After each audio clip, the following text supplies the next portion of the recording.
This video is brought to you by Miniature Market. Thousands of board games, miniatures, and paints, discount prices at miniaturemarket.com. Hello everybody, it is time for our top 10. Yes, we asked what were the top 10 campaign games of all time in your mind and in mine.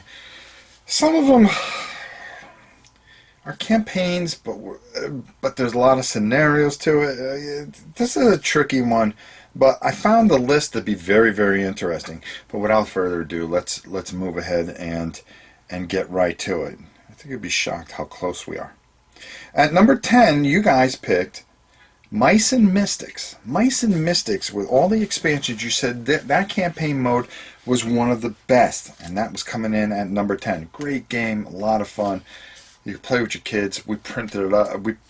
We painted it up. I have yet to finish getting it together to do it on the boards that I made for it. At number 10 for me was it's almost a kind of a cult of a new thing, but it's Dark Eye Aventura. I love this card game. I love how it flows together, and the decisions that you make or how you beat things translate into the next story. So you're playing that whole story through, and it plays out very, very well.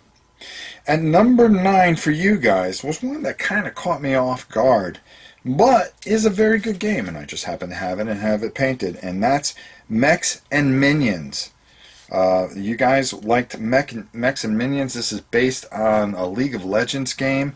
I keep on wondering when they're going to do that again. That was such a huge success, I wondered if we're ever going to see a sequel. I guess we'll have to see. At number 9 for me was Swords and Sorcery. Immortal Souls. I absolutely love that game. It tells a story all the way through. I played a few missions of it, part of the campaign of it, and I love the development and how the story just flows into each and every story, and I think this is a great campaign, and I think it's one that you guys should try. At number 8 for you guys, it is Dungeons and Dragons. Yes, Dungeons and Dragons. There's so much. There's so many campaigns you can do. I thought this would be higher, but because where it was listed on people's things, I don't think they consider it as much a board game as it is a role-playing game where you are just playing a fantastic campaign all the way through it. At number 8 for me was Dungeon Saga. You know, as much problems as I have with Manic, it just seems that Dungeon Saga does not disappear. It is always in one of my lists when it comes to something, and that's because some of the GW guys that worked on this really did a wonderful job. I hope they come out with more bookcases for it. I think they dropped the ball a couple times on this, but I'll be honest with you, still one of my favorite games. For you guys at number 7, Imperial Assault, Star Wars. Very interesting, a very good call. For me, I really haven't played it that much. I am not a big Star Wars guy. Please, no one throw any rocks at the screen.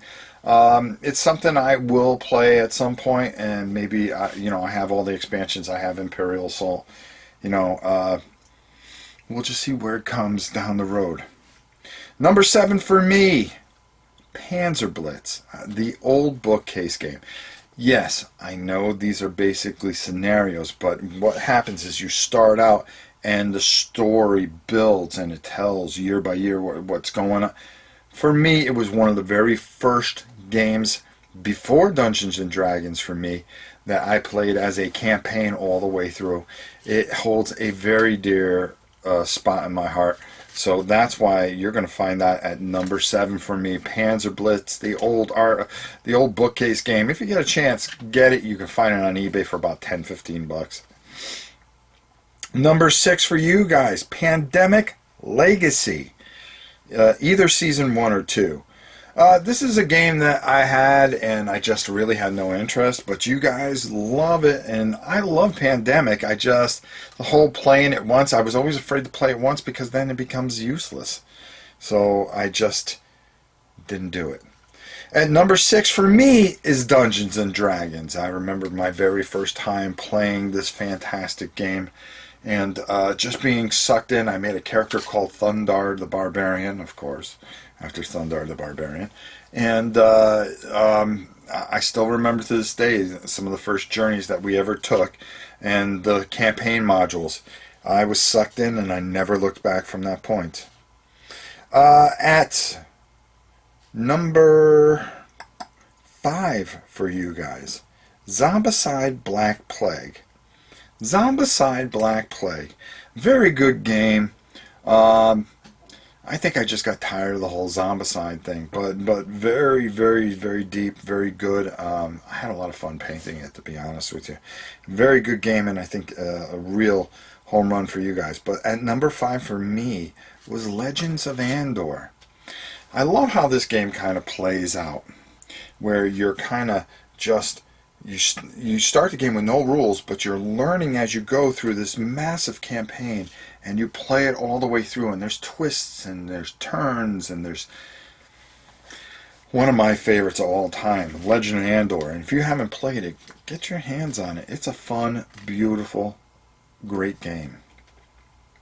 At number 4 for you guys was Robinson Crusoe. Robinson Crusoe.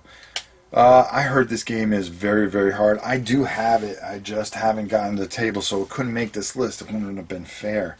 But Robinson Crusoe at number 4 for you guys. Very interesting. At number 4 for me, well, Conflict of Heroes, Storm of Steel. And I love how the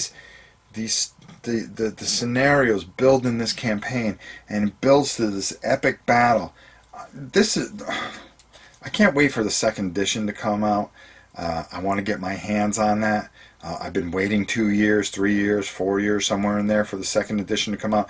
I have it. I have the first edition, but I really want the second edition because everything's going to be all upgraded on it. Just a fantastic, easy war game to really sink your teeth into. At number 3 for you guys was Shadows of Brimstone. Shadows of Brimstone, epic. That's all I can say. Every time I pick I'm doing a video during the week, it says, oh, another Shadows of Brimstone expansion. Another Shadows of Brimstone expansion. Matter of fact, I think I have another video I have to do. Shadows of Brimstone expansion here somewhere. There's so many of them, I don't know what to do with them all. I don't think I can ever play them all, but I am going to try, and that's for sure. At number 3 for me was Descent. Descent. Now, this is, I'm surprised, was not on a lot more people's list. Descent, with the app, the way everything goes, they were coming out with expansion after expansion, and being able to play this glorious campaign in it. I really, really enjoyed this. I think they could have done a little bit better with the campaign, but because of the enormity, it sits there kind of like Shadows of Brimstone. As long as they keep on cranking it out, I'll keep on buying it, that's for sure.